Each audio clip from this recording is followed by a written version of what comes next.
Can people hear me? Yeah, now I can.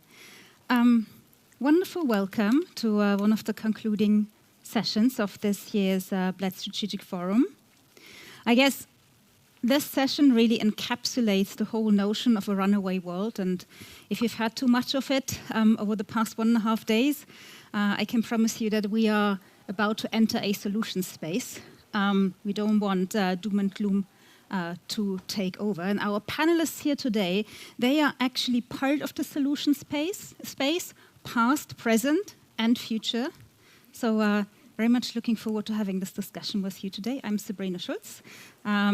Pleasure moderating this today. Let me also quickly introduce our panelists. I will not be able to count all of your professional and personal achievements, so suffice it to say, and I start with you, State Secretary Uroš Vajgl. You're the State Secretary responsible for Environment and Climate at the Ministry of the Environment, Climate and Energy here in Slovenia. Thank you so much for hosting us. To your right, we have Francesco. You're the Director General of the International Renewable Energy Agency. And I need to say at this stage that Slovenia is actually currently holding the presidency of IRENA.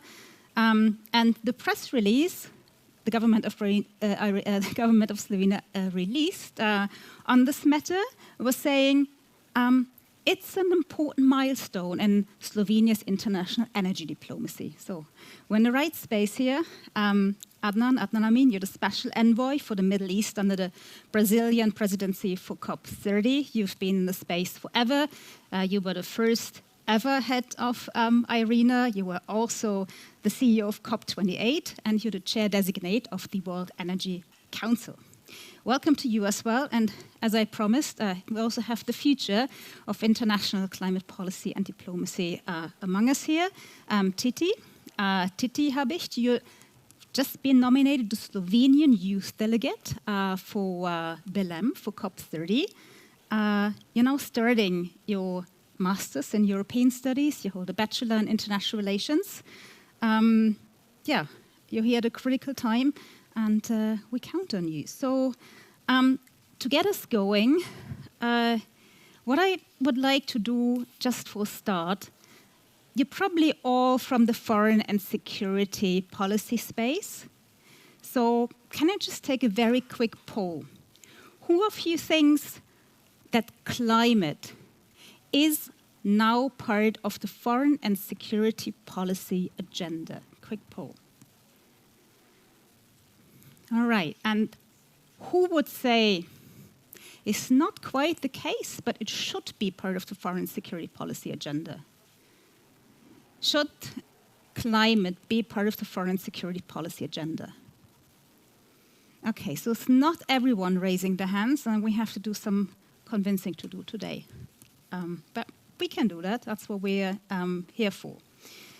I guess what we want to get across, among very many other things this afternoon, is that we have entered an era, 10 years after the Paris Agreement, where climate is now all about geostrategic and geoeconomic stakes.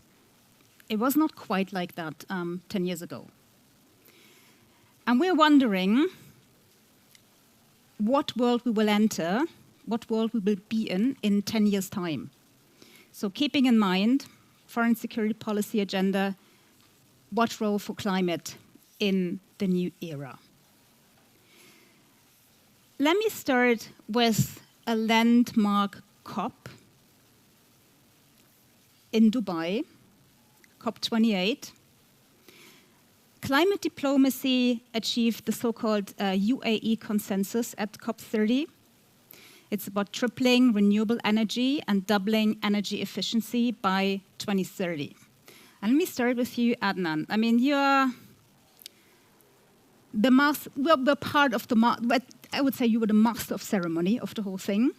So can you explain to us why the UAE consensus is so important until today, and where we stand with regards to implementation? We were talking earlier on, it's very different in very different regions of the world.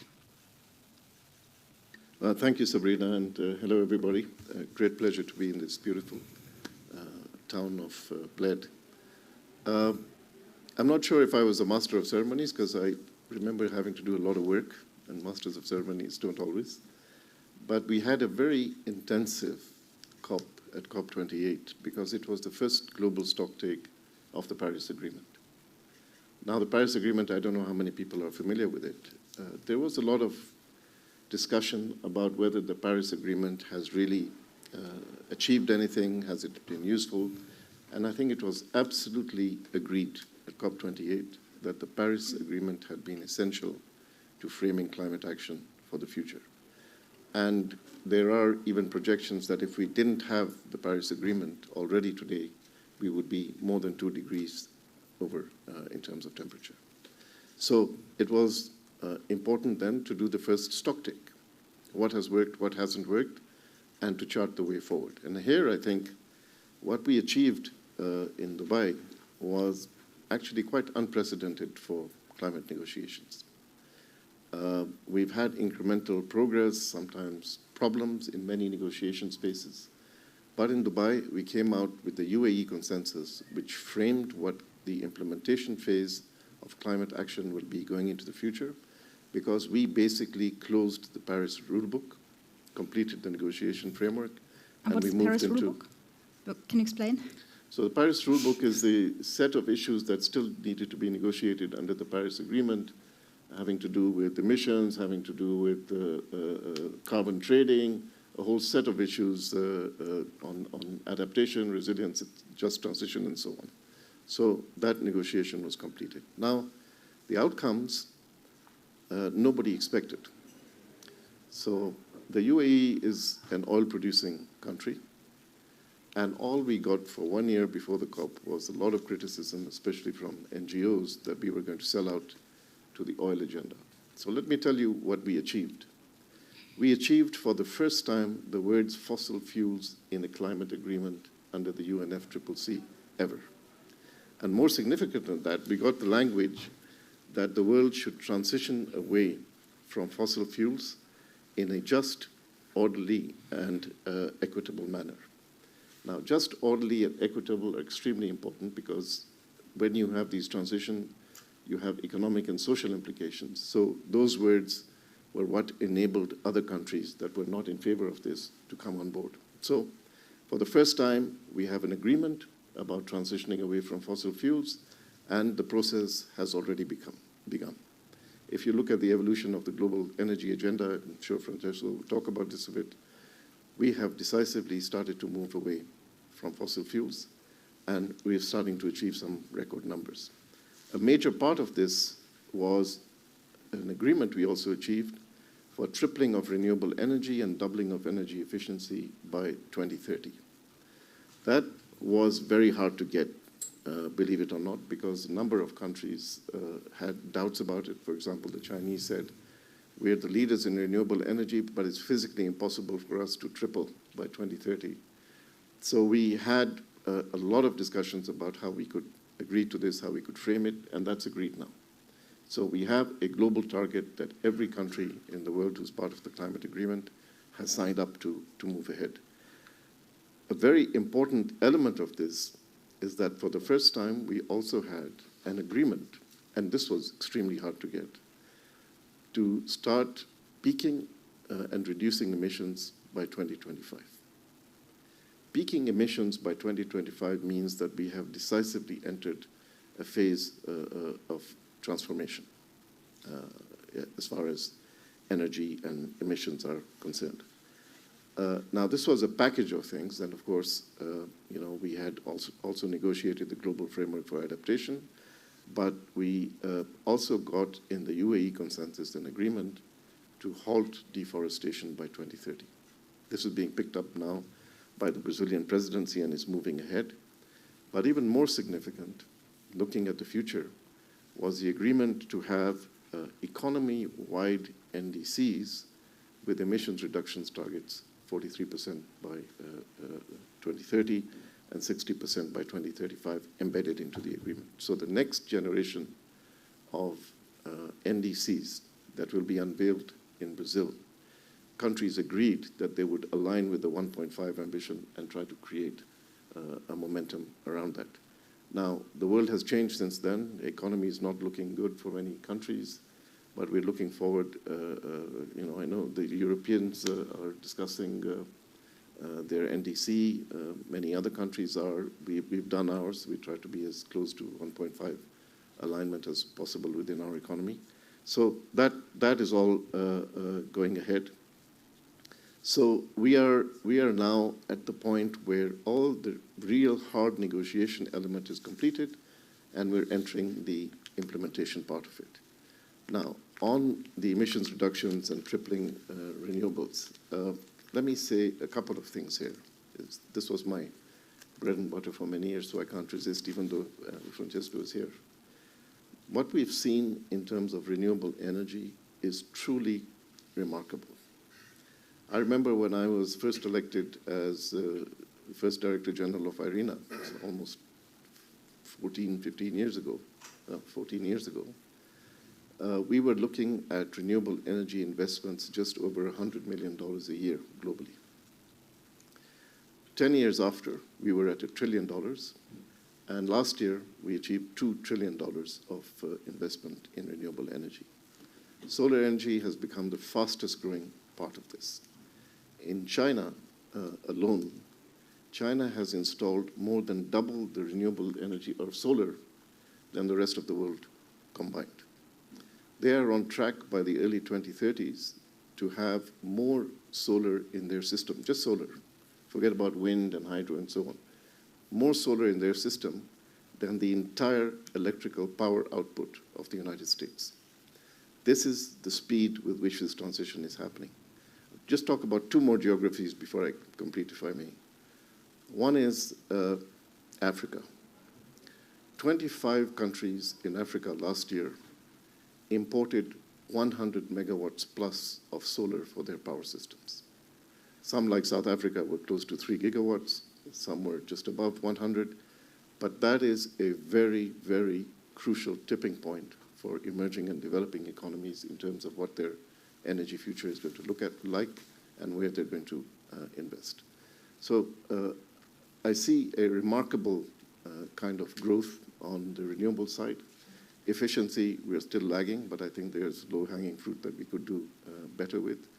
And emissions.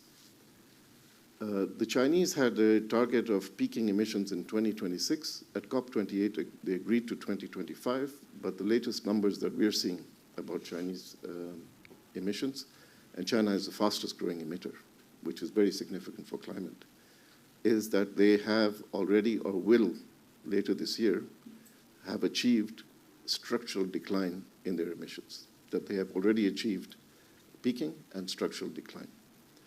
Now there's a controversial part of this because we have a huge industry, oil and gas, with extreme political power and capital behind them, who are feeling a little bit threatened by what's happening with this. There was a report, I think, by the International Energy Agency that they saw peak demand for oil and gas by 2028. This was heavily contested by OPEC. There's a lot of controversy around it, but what we're beginning to see is that peak demand for gasoline will be here by 2028, and by 2030, peak demand for all fossil fuels, including feedstocks for petrochemicals and so on. So we will be in a structural decline by 2030. The only question remains is, are we fast enough to meet the 1.5 alignment in the Paris Agreement, or are we on track for 2 degrees, or are we going beyond? My assessment, having been in this field for some time, is that the transition is remarkable, and what countries do in the next 2 or 3 years will determine if we are able to keep on track. And that's why the COP30 presidency is so important, and I would recommend to everybody to read the 7th letter of the president, which was just released, where he outlines the vision for COP30 and the different dimensions and how to engage the economic sectors in the climate discussion for a rapid implementation in the future. So, positive assessment on my side. Thank you, Adnan. This was what I would call a one-on-one on climate and energy diplomacy. Thank you. You're really setting the stage. And mark his words. peaking emissions are just around the corner. Let's see. Titi, curious to hear later on how you perceive the whole issue. Francesco, over to you, if I may. You are following how different geographies are implementing the UAE consensus. And I wonder whether you can dive a little bit deeper and give us an overview of which geographies are doing particularly well and why. And what I'd be interested specifically to hear from you is why is Europe lagging behind nowadays?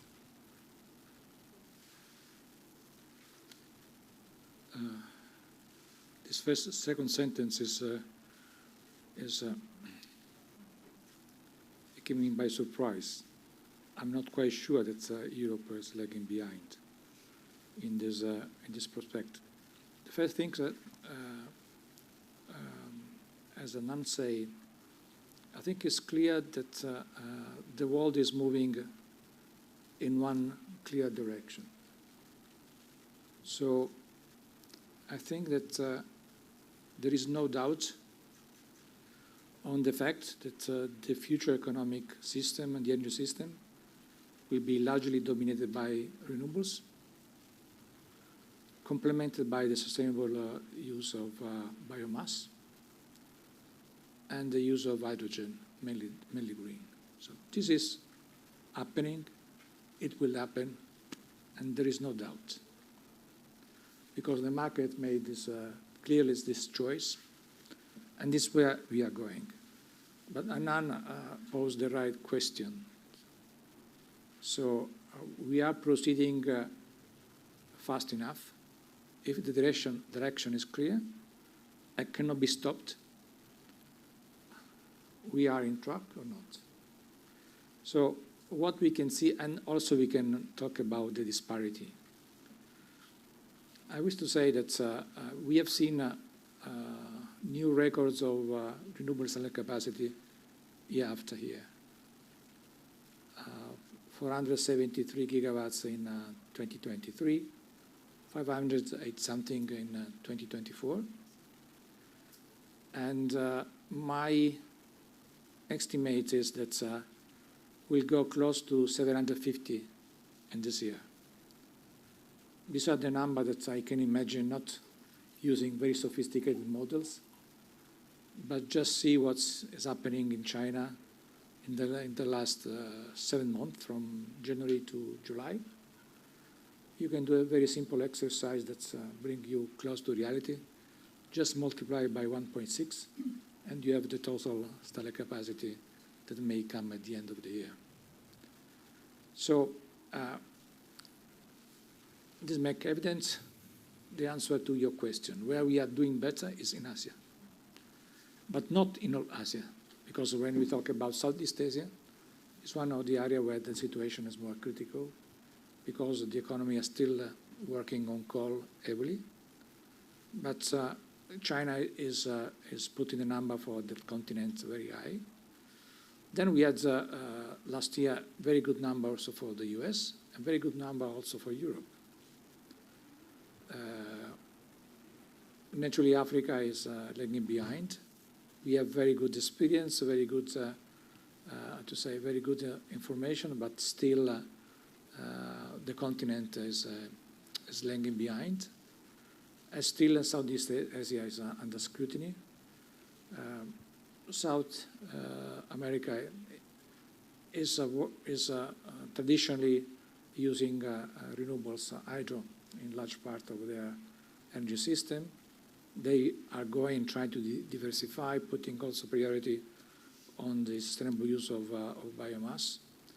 This is, as I see, the situation. The question of who is going faster or slower is relevant not for the energy transition as such, but on how we see the world is going to be in the next future, not only in the energy system, but also in the different geopolitical equilibrium. So if we think the economy will be always a very important part of our life and our political and economic system. And if we think that the economy is largely defeated by energy, who is going to feed the economic system with a lower cost of energy will be dominated market in the next future. So if country insist in having LNG, other fossil fuels, as one of the main sources of the energy system, they are going to set their role at a lower level in the future, because others will do better. I don't know if you have the time to read what's happening in this meeting in Shanghai or Beijing. There is a new world that's coming from a global majority that want to have a different equilibrium in the world. So, as you have seen, I never mentioned climate. That is absolutely relevant, but the fact is that the way we produce energy is going to determine the future equilibrium in the world ecosystem in the future. So it's very important that we have this clear in our mind. It's not just a question to have a clean energy system. It's absolutely good to have it for the sake of humanity. But it's also trying to understand that this trend will set the future of the world equilibrium. So this is the way for us to insist and to ask all countries to go faster in renewables for climate, but for the well-being of their people, and also for setting their country in a path that is consistent with a prominent role in the future of the world. Thank you, Francesco. Full taken our notes. If I may hand over to a climate diplomat, Uroš, to you. We discussed earlier on, and this is also why I just threw in that Europe is starting to lag behind a little bit. We are still, again, equating the climate issue with something that belongs squarely into the box of environmental policy, where it doesn't belong anymore, like hasn't belonged a very long time ago. And still we see, what we call the green backlash. There are all kinds of different notions for it. So the EU used to be a recognized leader in international climate diplomacy, an international leader when it comes to the transition to clean energy. We are now putting this into question ourselves. Why is this the case? So what's your assessment right now, especially now that we're heading towards the next COP? What's in for Europe's leadership role going forward? And how do we solve, the climate skepticism that's now emerging at home? Thank you very much. Well, it's quite complex, the question, but maybe to start off where you started, as a ministry, we're involved in international climate diplomacy, but also on a national level responsible for implementing climate measures. And one interesting exercise that we did pertains to the public opinion or public perceptions regarding any sort of climate regarding decarbonization and climate measures. And that is that we just recently adopted successfully the first ever climate law in the country. It's been the third attempt in some 15 years to conclude the story. We managed. And before going into the final stages, we did a public opinion poll, a survey of how to sell or how to communicate this law to the general public. And what we got from this is something that might seem that seems natural, but still it gave us a lot of food for thought. What we gathered from this assessment is that about 20% of the Slovenian public opinion is based or motivated by these ethical, moral issues regarding climate. So we have to do climate measures, we have to do renewables, we have to do decarbonization of transport, industry, etc., because this is good for our planet, or we must maintain our planet for the future generations. About 20% of the surveyed, they triggered on this arguments. But these are the 20% that are already in favor of whatever you are doing in this direction. So to us, what we learned, in order to gather broader support, we must more focus on personal benefits or individual benefits of these actions. In Slovenia, for instance, just years ago, we had the largest floods in the history of the country, which flooded about a third of the area. And just 1 year before that, we had the largest wildfires in the history, all climate-induced. So climate measures, if you link them, even climate mitigation to lessening of these extreme weather events, that it's a matter of protection of property, it's a matter of protection of infrastructure. This triggered an additional couple percent to support the climate measures. Furthermore, issues of economic interest, so some things are cheaper if they're done in a decarbonized manner, but these low-hanging fruits have largely already been taken in the past years. So this argument goes only so far, but one very important argument goes further, and that was the issue of health, where climate measures are linked to air quality. That is where we have a direct benefit of health to persons. So we figured that in order to promote the climate law, we are not promoting the headline goal of this climate law, which is to become climate neutral. What we have to communicate is the side effects of this. And similar discussion is actually taking place politically on a European level.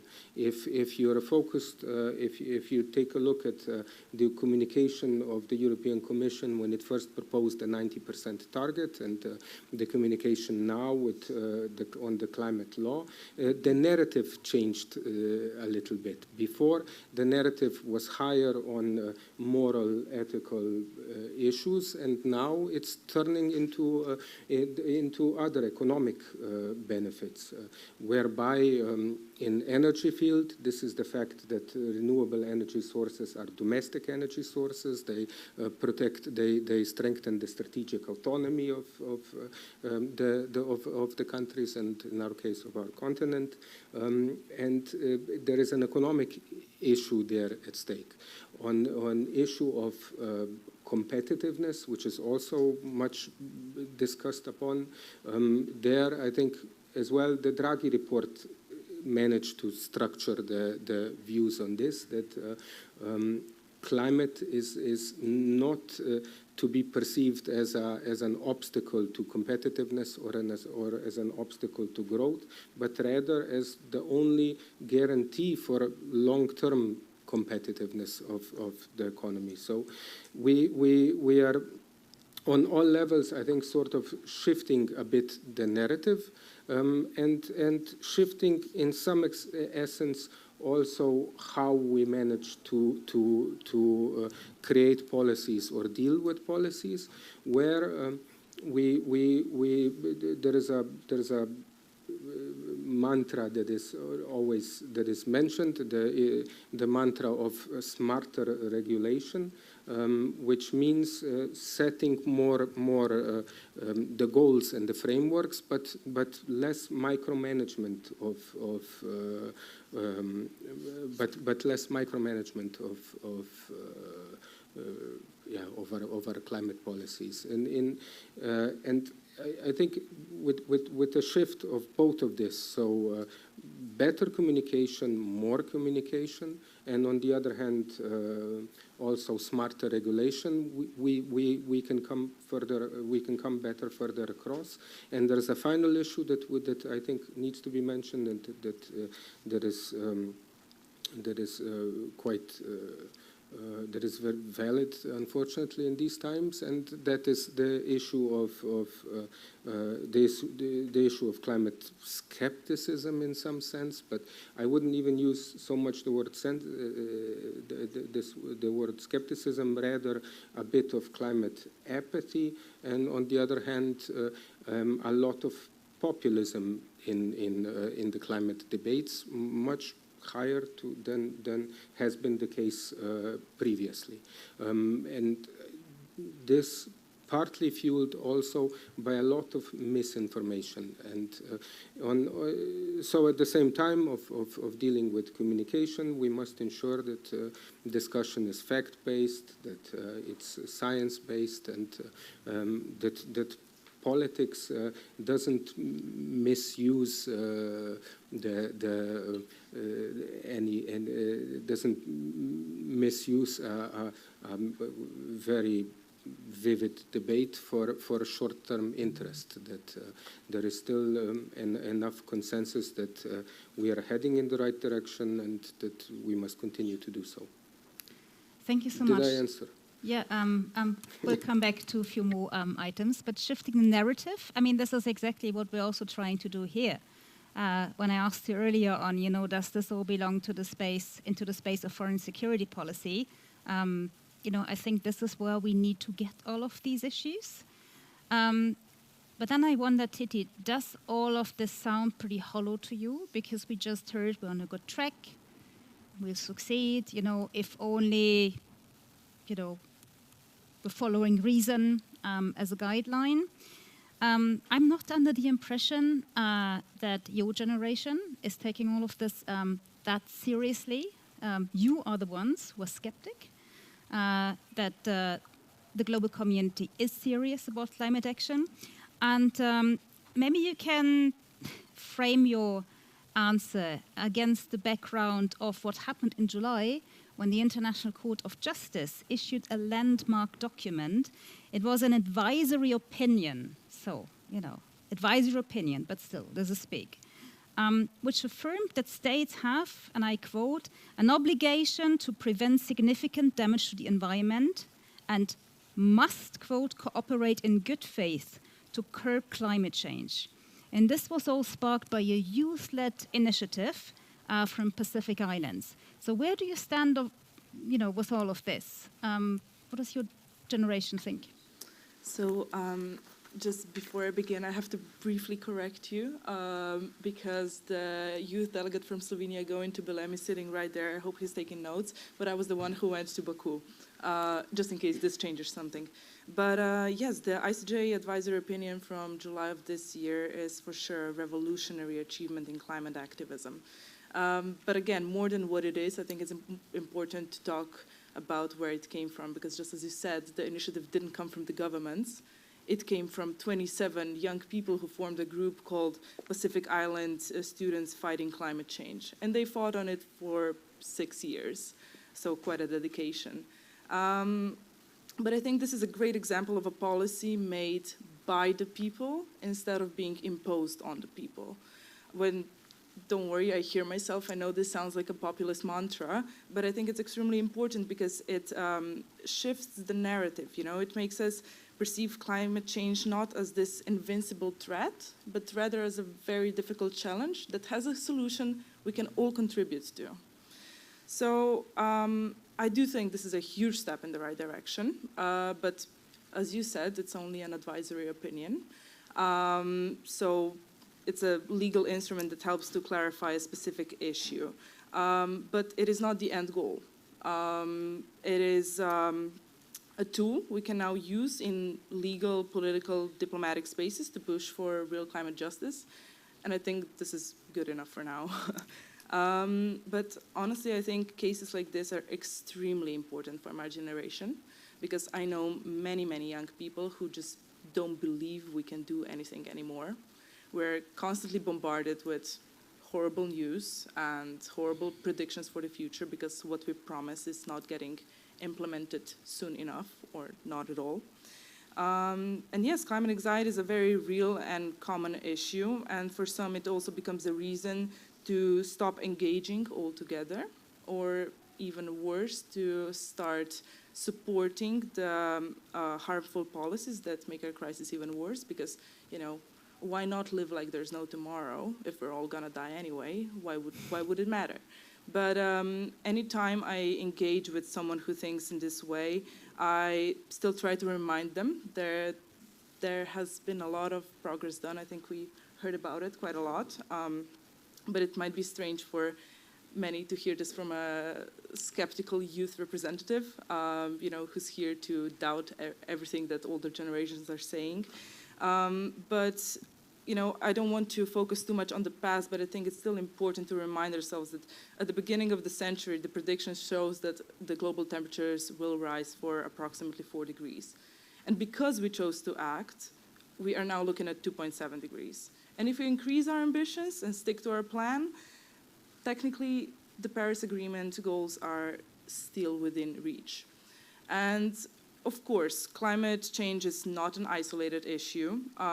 So I think it's very important to, whenever we talk about it, to also mention militarization, the loopholes in existing policies we have,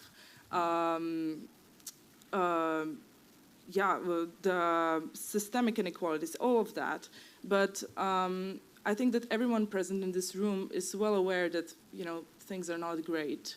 So I think it's important to remind ourselves that our actions have consequences, the good ones too. So. Well, thank you. And I wonder whether we can bring in your colleague, the next youth delegate of Slovenia, maybe a bit later. But yeah, I would like to bring in all of you before I give the word back to the panel.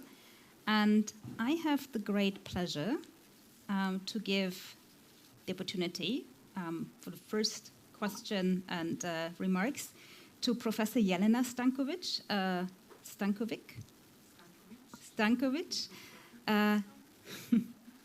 Faculty of Economics at the University of Niš in Serbia. You were listening carefully, and you have some comments and observations to share. Thank you, Sabrina, and I'm really impressed by this discussion today. I have many remarks. I'll try to be as short as possible. First of all, Adnan, thank you for the numbers you bring to us, because, for example, I'm coming from some scientific community. However, I was not so familiar with those numbers, and they're impressive. From the economic point of view, that's perfect. And I would like to bring a comment that would, let's say, make a linkage between your and Francesco discussions. Can you provide us some number for Europe? Because I would like to back up somehow that Europe is not lagging behind.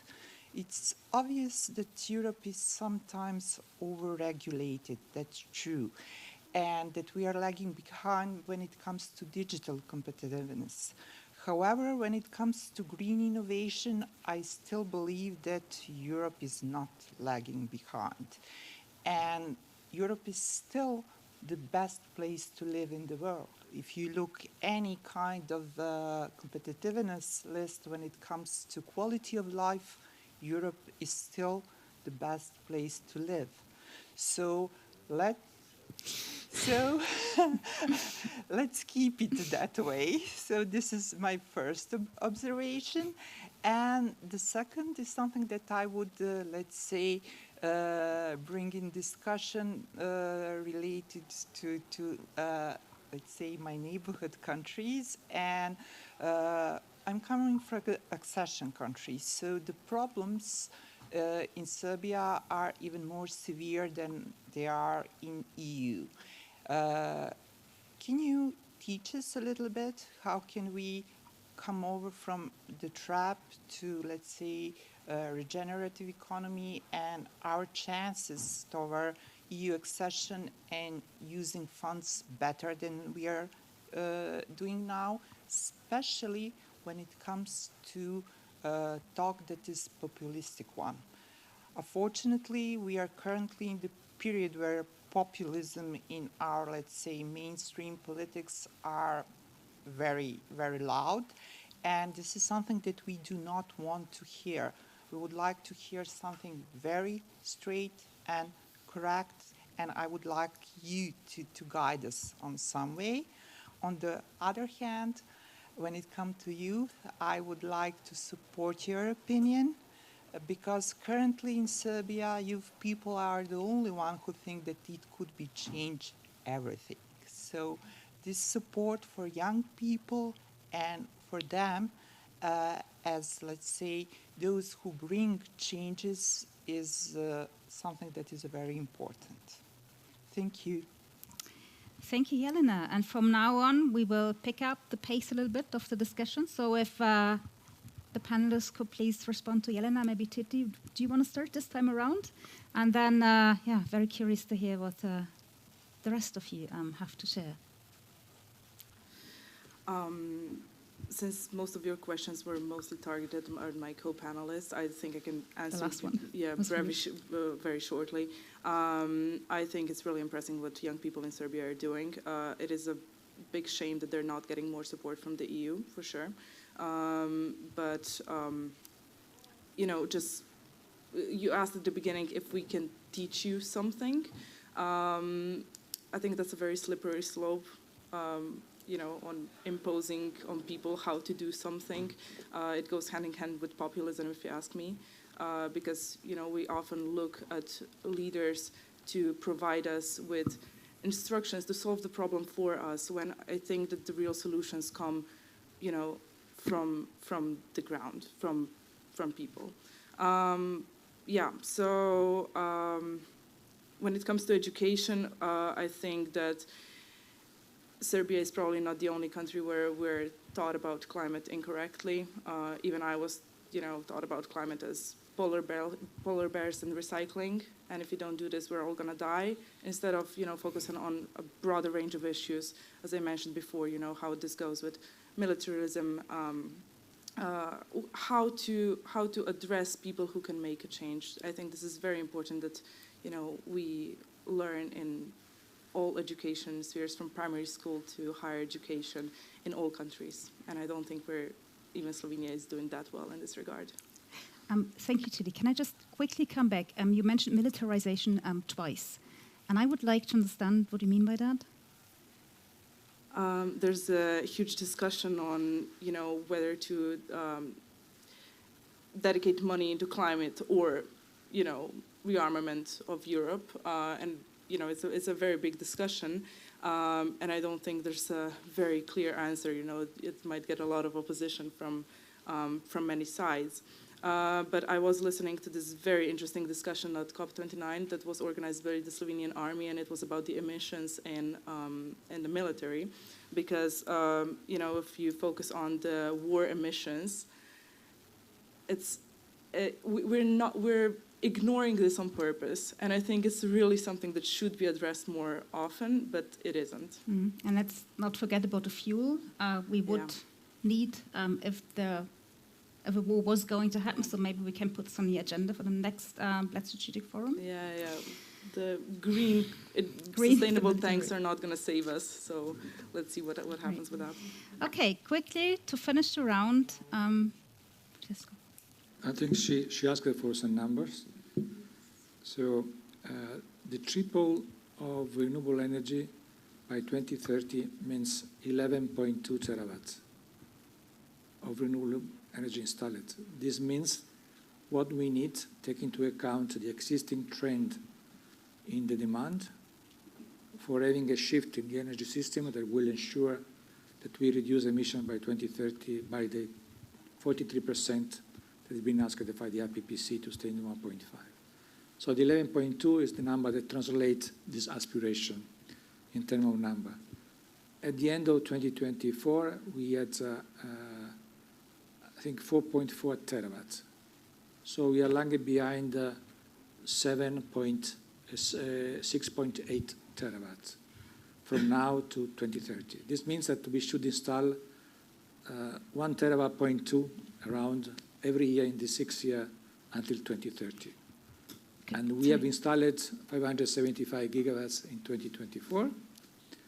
And as I told you, I think that we are going to install 750 by the end of this year. So this means that we are closing the gap. Perhaps it's not also very important to get the 11.2, but to be close to it. Where Europe is in this respect, the part of the world where the installed capacity is increasing faster are China, then Europe, and then US. At least until the last year, this was the reality in the world. So this is what the numbers said. Concerning the quality of life, and to say that the quality of life in Europe is very important. The quality of life depends on your economic capacity and how you transfer this economic capacity in the well-being of your people.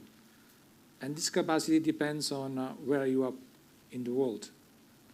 So if you connect with all, what I've said in my first answer, it depends on the vision that Europe see how they will position Europe in the future.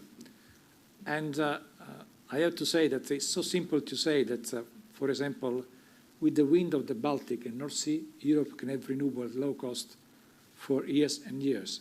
We show that if we link Europe with North Africa, Europe will be the most dynamic economy in the world. So the question is, they will transfer this number in their vision, their policies. It's up to the politicians, it's up for the people. It's with us when we vote.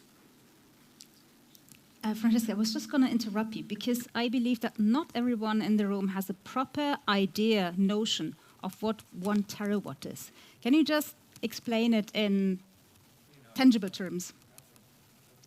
It's a bit too much, but we have megawatt, gigawatt, and terawatt. We multiply by 1,000 every time that we go a step forward. And what can you do with 1 terawatt, for instance?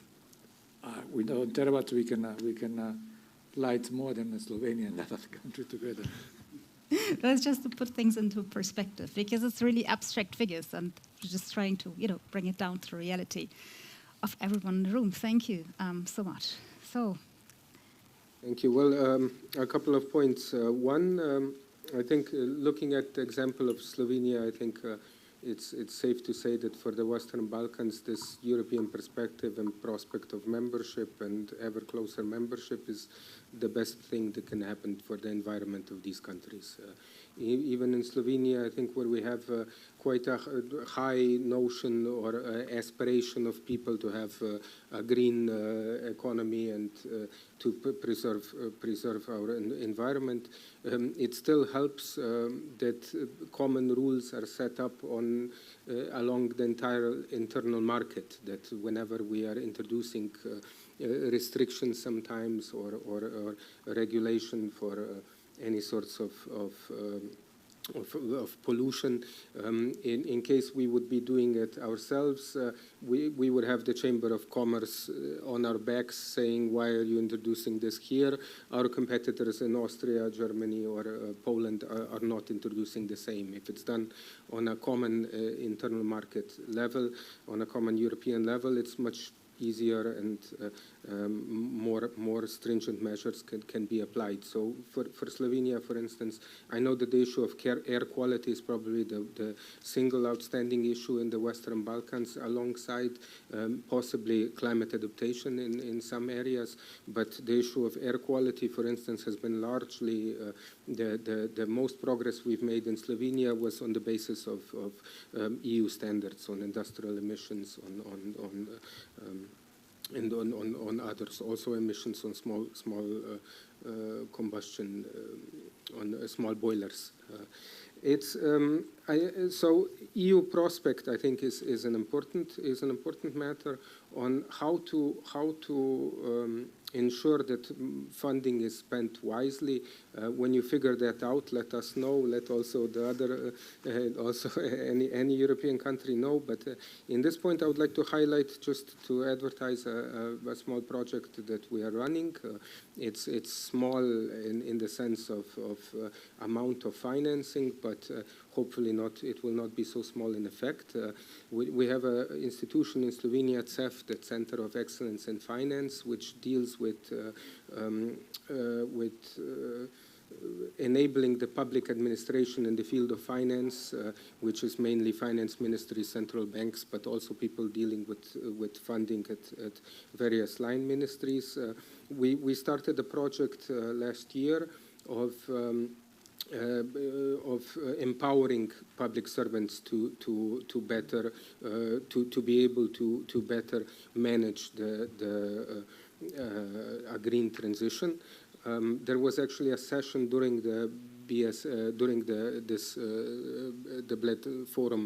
I think it was yesterday that they had, or maybe earlier on today that they hosted, and. I think when they explained the project, one interesting thing that comes from it is that it's not so much the issue of learning how to do green bonds and how to do green public procurement. It's much more about soft issues of public administration. We are dealing with new challenges, or at least challenges to the extent that we haven't done before, and we need new skills to be able to do this. If we tackle things the way we've always done, we are unlikely to come out with a much different result. Therefore, a lot of focus there is put on critical thinking, on project-based management, etc., soft skills. About a third of the program is actually only based on these hardcore, more financial economic issues. So empowering public administration in order to handle the transition, I think, is on a personnel level is very important. And one last thing, I mentioned this topic of EU. I do not think that EU is no longer a global leader or effective in the world. A lot a lot has happened in the world in the last years. That's true, but EU, as far as its own energy transition on the renewables, for instance, we in the EU already 45% of the electricity is produced by renewables. About a quarter of final energy consumption, and this will rise to over 40% by 2030, being further boosted with ambitions after because of the war in Ukraine, the Repower initiative, and I think a lot is being done, and hard challenges are being tackled. It's not only about deployment of single production of electricity, but challenges are in the broader view on not only on this permitting aspect, but on grids, on storage, in order to really allow the energy systems to work on a higher percentage of renewables. But this is not really where the European leadership, I think, comes from. I was in Brussels during the COP 2009 in Copenhagen, and I remember the EU position there was going into that. We adopted EU statements saying EU must continue its global leadership, etc. We put forward a 20% reduction by 2020, and with this we come there, and everyone else will follow. That did not turn out that way. Copenhagen was not a success. Something was salvaged at the end, but it was basically salvaged at the time by Obama having a bilateral agreement with China and managing to keep the process alive while the EU was there completely sidelined. In the next years, EU was not so sidelined anymore, at least in Paris, for instance.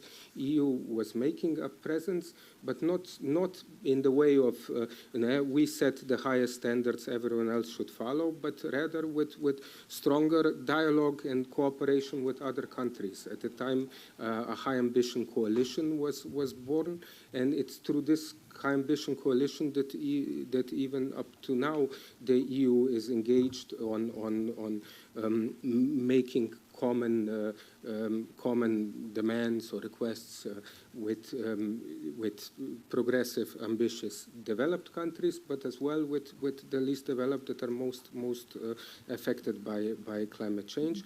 We do this because not only we set high goals, but EU is also the global leader in climate finance. We are at the forefront when it comes to even operationalizing some of the agreements of the COPs, for instance, the loss and damage fund lately, and other initiatives. I think that I think our strength comes not only from the fact we have high aspirations, but from the fact that we are practical and productive in doing an outreach and listening as well to others. Thank you for making the EU part of the solution space again, both within the EU when it comes to accession countries and also the global stage. I hope all of this will translate into reality in the months and years to come.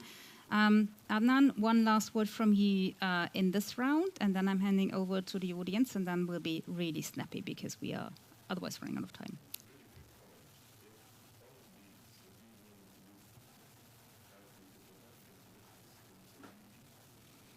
Oh, the mic, yeah.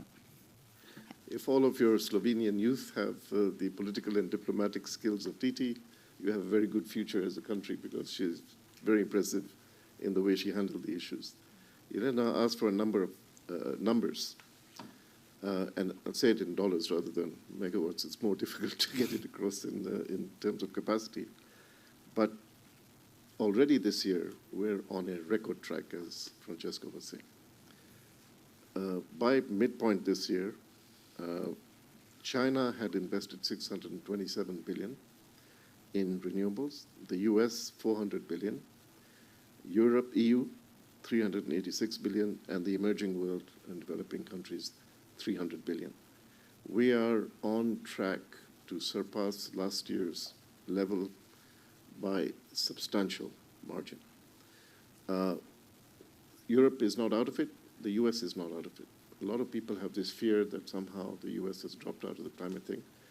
The fact is, out of the top 20 states in the United States that are installing renewables, 14 of them are red states.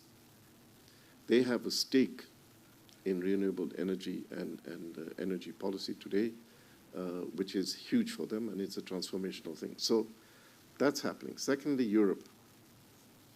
I think the acts of Sabrina is more about Germany than Europe, perhaps. I still remember the Bonn meeting the year before, sitting next to the Rhine and seeing barges full of lignite coming down the Rhine. And there have been political and other strategic realities for Germany which have pushed for that. But in the rest of Europe, we see tremendous change. Those countries, only a few years ago during the financial crisis that were called the pigs, have become the leaders in clean energy. I spend time every year in Portugal. It's remarkable how quickly Portugal is installing renewables and digitizing their economy, which are synonymous to some extent in my view. Spain is one of the leaders in Europe, Italy, Greece. These are real things that are happening in Europe. And I think that it also proves that the economic viability of this for Europe is very much there, despite the fact all your European policymakers talk about the sun in Africa and so on. So one of the things that Europeans don't talk about is cumulative emissions. Because if you look at cumulative emissions, it also relates to historical responsibility. And cumulative emissions, Europe is way above everybody, number one in cumulative emissions, and thus has a special responsibility. So you have Europe, North America, not just United States, North America, and then China, and China's emissions rising fast. And what I said about the energy transformation that's happening in China, those emissions are peaking. So we are seeing good things happening, and I think the final point I want to make is on the geopolitics. The future economies. We said this in COP28, that the biggest investment opportunity for capital today It's in climate action. And we meant it. And the COP30 presidency is repeating this. But it's not just going to be energy alone. Clean energy is part of it. But green industrialization. How do we create new chemistries for batteries? How do we upscale electric mobility? How do we create intelligent electrical systems based on clean energy with grids that are capable of supporting higher levels of electrification? And all of these are going to add up to which economy in the future is going to be competitive or not. And that's where the reality of this issue is. That's also going to reflect in geopolitical balances. What you're seeing around the world is a rapid shift towards multipolarity. The Shanghai Cooperation Organization meeting yesterday, which Francesco referred to, I think is a fundamental signal. The rise of BRICS, the emergence of new financial systems that are outside of the Western controlled systems. All of these things are happening. So in the future, if you want to keep a position as predominant economies, you have to start thinking about these issues, and any delay of this will create geopolitical implications. Thank you. Brings it home. I mean, this will not go away from the foreign and security policy agenda because we have entered a completely new era. One yes or no question for you. Are we as good in terms of phasing out fossil fuels as we are in terms of adding additional renewable energy capacity? Can you say yes or no? Well, that's the two sides of the coin, which is... Sorry, Dan. Which is we are pretty good at renewables now, and the rise of renewables is depressing fossil fuels. Okay. So that's the equation. That's why it's so important to keep the focus on renewables. Thank you. Now, yes, please. If you could just state briefly who you are, where you're coming from, and if the Slovenian Youth Climate Delegate wants to come in, you're more than welcome.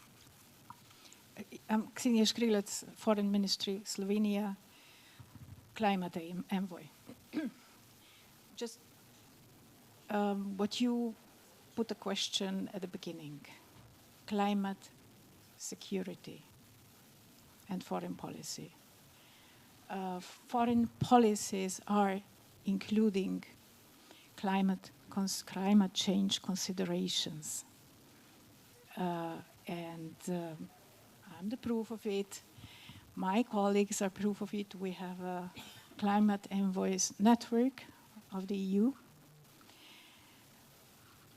And Slovenia, as a member of Security Council, has 4 priorities. One is climate, peace, and security. We have a very active colleague there. She's working in the informal expert group on climate, peace, and security.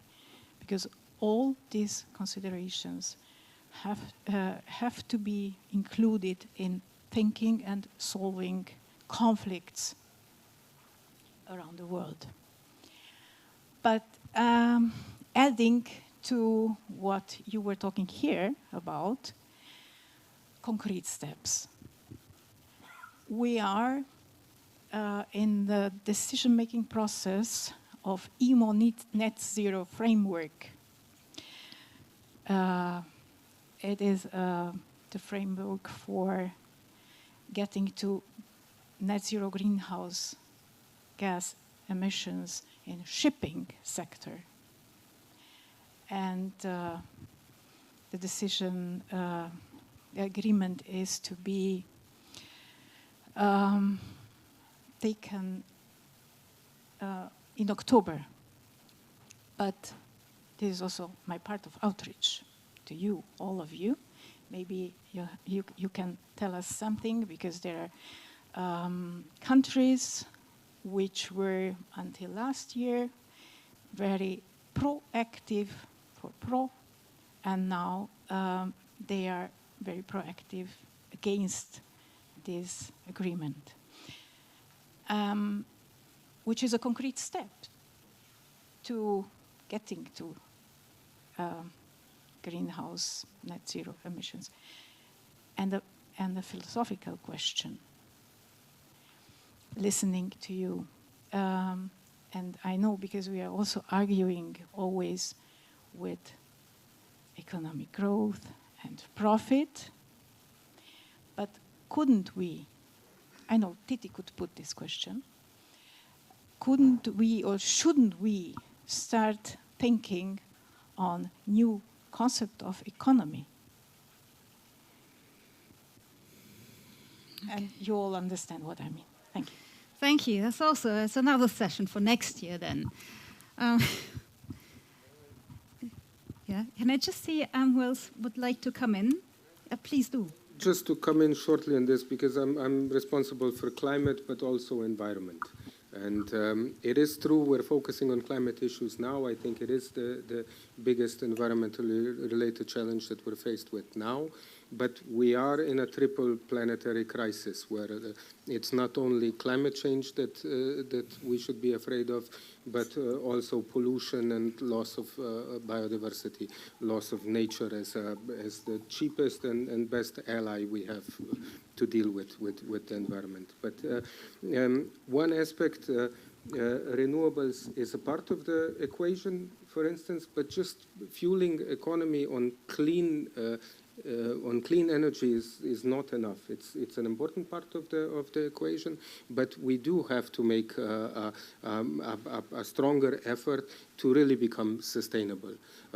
What I mean with this is the issue of material consumption, which in the world is going quite strongly. The issue of microplastics. We're involved in heavy negotiations on a global plastic treaty with similar momentum as is happening in the climate negotiations now. So it's not only a matter of clean energy, it is also a matter of achieving greater sustainability. And there I do think you mentioned these cumulative emissions. Cumulative emissions are an issue, I agree. However, we also have to recognize that what the trends and what the current state is. And if the EU has managed in the past 20 years to halve its share in the global emissions, in the next 20 years, the EU is to achieve its climate neutrality. So we do not shy away from the fact that because of historical emissions, we will decarbonize faster than the rest of the world. But alongside all of this, we have to also make an effort to tackle consumption patterns. And these also, looking at introspectively, we have to handle our own consumption patterns, but all of the world will have to handle their consumption in a sustainable manner, so that it's not only that things are produced with clean energy, but also that with as least environmental impact as possible. And I think it is an issue that the economy that has driven the world to come to where it is now has created such pressure that we cannot afford as a planet to have these trends continue in the future. If 1 to 2 billion people in the world have reached our state of development on the basis of such an environmental footprint, the 5 to 6 billion that are coming afterwards, they can under no way have a similar trajectory. So, and this is, in order to achieve this, I think cooperation between all sides is necessary, responsibility of the developed countries to also finance and assist the rest of the world, but then the importance of all of us to agree that we're doing this together in a multilateral, in a global effort, etc. Thank you for summing it up. And as again, an environmental state secretary, I have to mention that. Food for thought, even for next year. So we've got one comment from the audience. Yeah, got thank two? You. So we've talked a lot about energy efficiency, doubling energy efficiency, and I was just wondering, there's another dimension to it, and that's the minerals. And the EU conflict minerals regulation is not very effective, we all know that. The US Dodd-Frank Act has its limits as well, and the new due diligence directive is also very has been reduced quite a lot. So I was wondering what kind of solutions you see as all those regulations, I would say have failed to some extent. And so, I was wondering what you think about solutions, because, you opened the sessions saying this is about solution-based session. Yeah, thank you. Thank you so much. We have at least one more. Hi, I'm Jan. I come from the Slovenian Youth Council. And I would like to pick up where my colleague from the Foreign Ministry started. And I would like to add, how do we imagine the green transition? Because in the West, we simply often like to imagine it just as economic transformation or an economic restructuring. Whereas, as far as I've seen it, in the Global South, it's seen as an opportunity to restructure and transformate the global relations, the societal relations, the production relations, how we live, how we produce things, and how we live on this earth. I think we should rethink these things because we take them for granted. There's a paradigm of infinite growth of the GDP, which I think it should be thought about because it's not thought about often enough even on the international stage. And that is where the sticking point comes. If we've seen in Bonn, when it came to finance, from global finance, where 2 days countries had to come to a common point of what the just transition will look like. So I think this is a really important point that we need to start thinking about, because when it comes to negotiating in the international community, we see that there are different imaginaries of how things should be done. And not thinking about it and not talking about it is a major obstacle of getting these things done. Thank you. Thank you so much. We have 5 minutes left. I have a very ruthless friend over there who keeps telling me. So what it means is that every single one of you has 1 minute to wrap it up. You want to start? 1 minute. Energy security. That's, I think we didn't talk much. When I was asked what could happen to renewables at the start of the Ukrainian crisis, and I said it's not going to stop the goal for renewable, it's going to accelerate for a very simple reason, because everyone has understood that to get more independencies, that just to rely on a centralized fossil fuel system was the best way to ensure energy security. So enlarging the number of actors, the number of players, the number of entities that work in the market is the best way to ensure energy security, and only renewables can sustain this moving to that decentralized system. Concerning mineral and rare earth, Adnan before me started to work on the geopolitics of energy transition. We continue to work on that track, also publishing some reports on the geopolitics of mineral and rare earth. And I think there is an agency in the world that is trying to say that this is the most crucial problem in the next future because they want to get a role on that. But this would be not a way to slow down the energy transition. Naturally, we have to ensure more advanced legislation on how we deal with mines. That's obvious. But the most important thing is to try to understand how we can better collaborate with the country that have the mineral and the rare earth in the territory. Also Europe has mineral and rare earth in its territory, including us. And the third thing was concerning how we see the relationship between these two parts of the world, north and south. And I think you are right. There is some ideological approach that is there concerning zero growth, and something that I will suggest, and we can talk bilaterally, that is better to abandon, because we have seen that we can then have a decoupling between growth and impact. But what's important to understand that we have to rewrite the way international cooperation works. This is the most crucial point. And this means not only that the multilateral financial institutions should provide more grants or concessional loans. The question is for what? And the crucial point in the energy transition is the infrastructure that we need. So we need a Marshall Plan for Africa, we need a Marshall Plan for Southeast Asia. This is what people have finally to understand. And if the financial institution, they have not also them the resource for doing everything, but there is a clear understanding that infrastructure is the first, barrier that we have to overcome.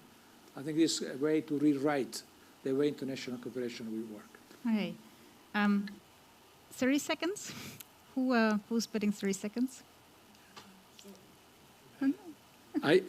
Before leaving, I have to thank the Slovenia presidency for inviting me to be here.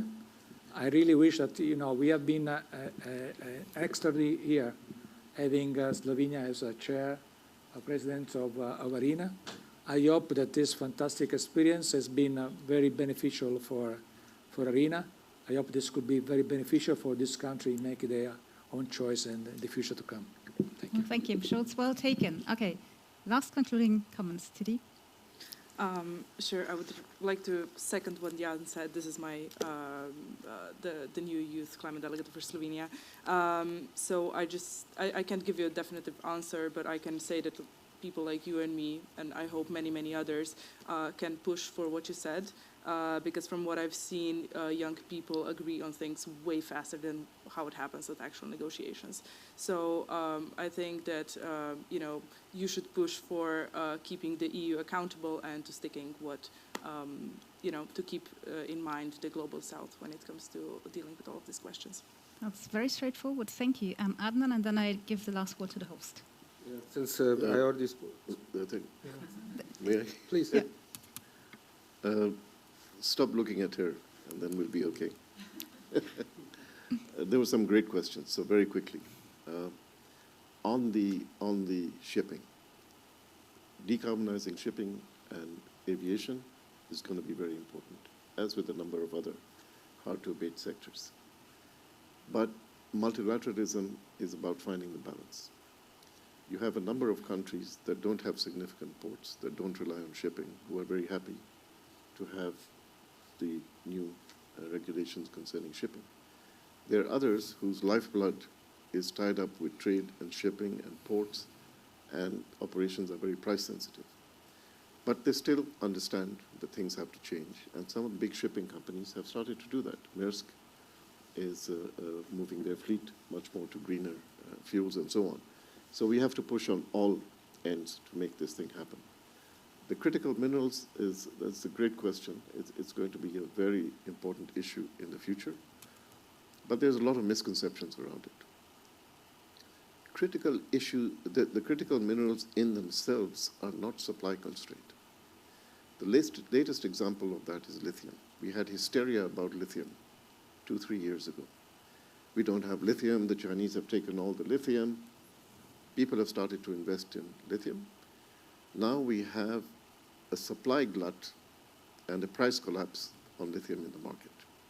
So that's evident.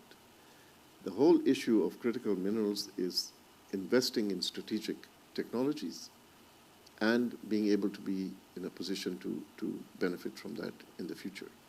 The Chinese did that ahead of everybody else because they were geopolitically pushed into that position, because they were denied access to other markets, so they built their own, just like they have with the AI. This is why I think, and maybe this is a message for the broader so-called security community, sanctions have unintended consequences. And I'll just leave that there. On the just transition, very important point. I think this is going to be a bigger and bigger issue. There's a difference of opinion about how to frame the just transition. Developed countries are talking about social issues, labor, displacement from industry, and so on. Developing countries are saying it's a much bigger issue, and it's an international issue, and we want to discuss the question of financing. We want to discuss the question of trade implications of climate policies. CBAM has become a big issue in that respect, and these are big geopolitical issues. I think the climate conversation in the future is going to become more political on the broader thematic issues like the ones we just talked about. For example, cobalt was a big problem when the Chinese were in DRC, but now the Chinese are out and the Americans are there and we don't hear that much about it. I don't know if the social conditions have changed or what happened, but you have to be a bit realistic and open-eyed about how these trends are happening, and to design the kind of international institutions that have equity and justice at the heart of it, and not just power politics, if you're going to get equitable outcomes at the end. Thank you. Again, lots of thought for next year. Uroš? I will do the 30-second, I hope. So since I spoke so much about sustainability the previous time round, I don't have to underpin this so much more. So three points. First is circular economy, which sort of embodies the efficient use of natural resources. We might have more of an abundance of some resources than we thought we had, but what are all of the impacts of gaining them? It's the most efficient use is the efficient use of the ones that we've already have in circulation, and the circular economy approach, I believe, is what leads us to better sustainability. Second issue, science and evidence-based decision-making. I think we need to listen to science. Science has to be well-funded, independent, and has to be listened to. And the third is the aspect of multilateralism. So we have global challenges to which only a global approach is possible. And with this in mind, I also thank the three, also on behalf of my ministry and our government. I think we've worked together, all of us in different scenes on different levels, and I think we were successful. I like to think it's also because Slovenia is a small country, I think, realizes the necessity and the benefits of multilateralism all the more. And I would like to thank all of you for working with us in making this. All right. Thank you so very much to our panelists. Thank you for sticking around for 5 minutes past the official end of the session. Thank you also on behalf of the hosts for attending Bled Strategic Forum 2025. 2026 will be on 31st of August, 1st September. You've heard what kinds of topics Slovenia will put on the agenda, so looking forward to seeing you all back. So big round of applause to this fantastic panel. Thank you to all of you.